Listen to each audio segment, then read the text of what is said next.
Tələsməyi sevmir. Bu sənət vaxt istəyir, diqqət istəyir. Bu tarixi hələ də yaşadan Həsənağa usta bizi öz emalatxanasına dəvət elədi.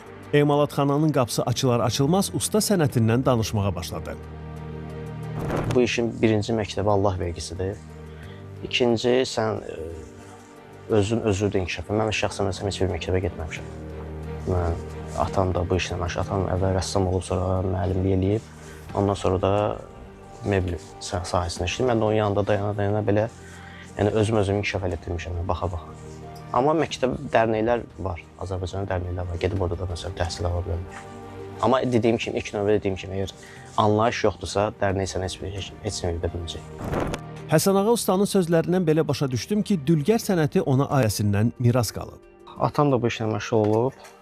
Rəhmətli əmim də o vaxtı çıxan gözdə dəmir üzərində oyma işlərlə məşğul idi. Yəni, oradan gələn bir sənətə bir də Allah vergisidir. Sənətə olan sevgisini hələ uşaq ikən kəşf eləyən Həsənağa bəy bizə ilk əl işlərindən danışdı. Mənə sifarişlərin ən çox kimlər tərəfindən verildiyi maraqlı idi. Odur ki, birinci sualım da elə belə oldu. Uşaq vaxtlarına həvəsli idim nəsə düzəltməyə, nəsə öz oyuncaqlarımı özüm təmin edeyim. Elə bu həvəs yarandı və məktəb illərində başladım artıq ev maketləri düzəltməyə. Onları düzəldə bəzi sifarişlər aldım. O sifarişlər üzərindən də həvəs daha böyüdü. Ən çox sifarişlər gəlirdi suvenirlər, kimlərsə kiməsə hədiyyə etmək üçün xırda suvenirlər. Yəni o vaxtı 98-2000-ci illərdə. Sonra asta-asta sifarişlər də böyüdü. Hal-hazırda böyük maketlər, layihələr üzərində işləyirik. Şəxsi sifarişlər çox vaxt maket istəyirlər, hədiyyəlik olaraq. Məsələn, bir xanım da öz nişanlısına hədiyyə istəyir və yaxud da bir bəy də öz nişanlısına. Belə hədiyyə olur, yəni bacı qardaşa. Qurumlardan gələn maketlər də əsasən sərgilər üçün istənilir. Onlar da həm vaxtında çatmalıdır, həm dəqiq olmalıdır, həm də möhkəm olmalıdır. Məsələn, bizim maketlər var ki, yığmışıq xarici ölkələrə gedib orada sərgilənirlər. Ona görə o maketlər artıq elə bir formada yığılmalıdır ki, xarici daşınma əsasında maket incə bir şeydir, bir sözüz, əl vuranda ondan ehtiyatla davranırsan. Amma artıq o cür maketlər yığında məcburi şəkildə onlara biraz daha çox vaxt sərf olunur, daha çox material sərf olunur ki, daşınma əsasında sınıb dağılmasın belə. Usta bizə bu işin çətin olduğu zamanlardan danışdı və rəssamlığın bu işdə nə qədər vacib olduğunu vurğuladı. Vacib nüanslardan biri odur ki, sən bu işi başlamamışdan qala birinci bunun proyektini qurmalısan. Birinci öz beynində, sonra çertojlar üzərində. Onu qurandan sonra sən o sərf eləyirsən, amma yüngül sərf oldu, yəni o bərpa eləmək mümkün. Məndə biraz rəssamlıq da var, qabaq rəssamlığım mənə kömək olurdu. Yəni o vaxt elə bir şeylər, texnologiya yoxdur Azərbaycanda. Mən danışım 2002, 2003, 2004. Onda hamısını əllə eləyirdik. Amma hal-hazırda kompüter proqramlar insana kömək eləyir. Həsənağa bəy bizə maraqlı hekayə danışmağı da unutmadı. Mən 2012-ci ildə bir sifariş aldım. Bir xanım tərəfindən yoldaşına hədiyyə veriləcəkdi. Amerikan modeli olaraq Ford F-150, 1956 model. O sifarişi yığdım, hazır eləmişdim və təhvil verməyə cəmi bir həftə qalmışdı. Keçmiş Amerika səfirliyi vardı, Richard Morningstar. Onun xanımı Faith Morningstar bizə sərgi təşkil edilmişdi və əl işlərimizdən getdi o sərgiyə. Orada maket təkin mən çıxmışdım maket sahəsində. Və belə oldu ki, mən məcburən o maketi ona hədiyyə eləməli oldum. Və təhvil verməyə də bir həftə qalıb. Və gəldim, gecə-gündüz dayanmadan o maketin yenisini düzəltdim. Mənə bu işin hal-hazırda mövcud mövqeyi maraqlı idi. Vaxt itirmədən ustadan soruşdum.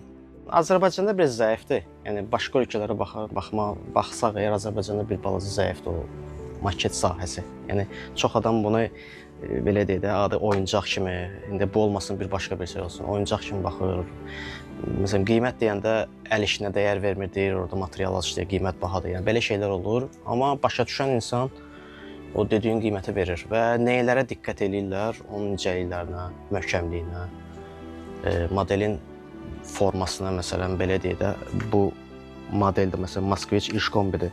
Bunun orijinalı nə cür nədirsə, birə-bir olmağını istəyir, məsələn. Baxır ki, bunun güzgüsü, məsələn, orijinalında belə deyil, burada belə deyil. Belə şeylərə diqqət eləyənlər. Usta, bəs peşəkar və həvəskarın arasındakı fərq nədir? Həvəskarla peşəkarın fərqi odur ki, peşəkar işinə daha ciddi yanaşır, yəni o pula baxmır. Məsələn, mən əgər bu sifarişi götürmüşəmsə, mən birinci pulu fikirləşmirəm. Düzdür, hər şey puldur, amma pulu fikirləşmirəm. Əsasən mən öz işimi fikirləşirəm və bunun yaxşı çıxmağını fikirləşirəm ki, yaxşı olsun, onun belə deyim də, qarşılığında da normal pul ala bilim. Amma həvəskar insan belə deyim də, həm özü üçün həvəsə yığır, həm də əgər çox adam məsələn pulu fikirləşir. Yaşın çox olmağı işi çətinləşdirmir ki? Texniki cəhətdən o təhlükəsizliyə riayət eləyirsənsə, onun yaş fərqi yoxdur. Maket ustaları var ki, hobbi Türkiyədə var, Azərbaycanda var, 80 yaşına qədər hələ də maket yığır. Usta bizə bir çox adamın maraqla gözlədiyi nüansı daşdı. Maketlərin hazır olma müddəti haqqında fikirlər lap yerinə düşdü. Maket var ki, məsələn, yığmışıq ay yarım 2 aya. Maket var yığmışıq 4 aya. Maket var yığmışıq 3 aya. Həmçində böyük işlərdə, məsələn, fotostudiyalar üçün dekorlar da yığırıq. Bu dekorlar da, məsələn, elə dekor var ki, bir gün hazırlayıb verirsən. Elə dekor var, bir ay hazırlayıb verirsən. Elə dekor var, 10 gün hazırlayıb verirsən. Yəni, həcmindən, formasından asılı. Usta əl işlərini bizə göstərdi. Mənim diqqətimi isə bir maket çəkdi. Həsən ağa usta marağımı hiss eləyib maketi hədiyyə eləmək istəsə də qəbul etmədim. Çünki bu maket ailə yadigarı idi və öz hekayəsi var idi. Bu maşın tarixçəsini danışım. Bu bizim öz maşınımız olub 93-cü ildən 96-cı ilə kimi. İşkombi modelidir. Moskviç İşkombi 27-25 modeli. Onun maketini olaraq yığdım. Yəni belə uşaqlığım maşında keçib.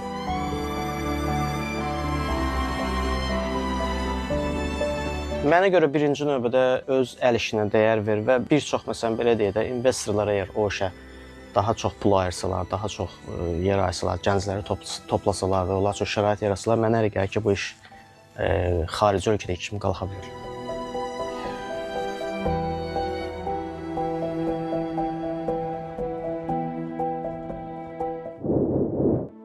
Novxanın